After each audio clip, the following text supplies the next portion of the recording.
La forêt est une des principales richesses du Cameroun. Avec ses 22 millions d'hectares, elle recouvre la moitié du territoire. Le secteur du bois est donc tout naturellement important.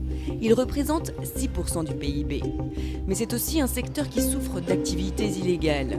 L'ONG Médiateur estime à 33 milliards de francs CFA la perte annuelle due à la corruption. Pour pallier à ce problème, différents outils existent. Nous sommes à Mindourou, à 300 km de Yaoundé. Ici, les arbres s'étendent à perte de vue. C'est là que se trouve la société forestière Palisco.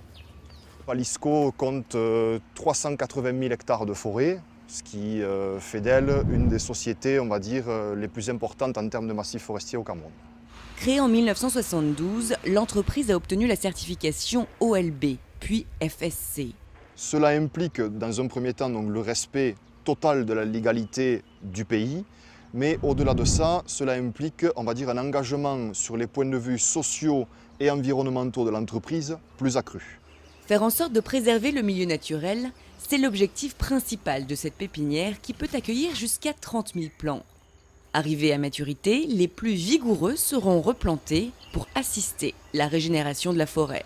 Au fil du temps, il y a quand même des quantités considérables d'arbres qui sont coupés en direction des industries forestières.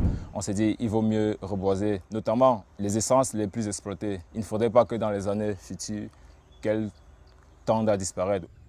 Pour être plus efficace, il est aussi important d'impliquer la population locale.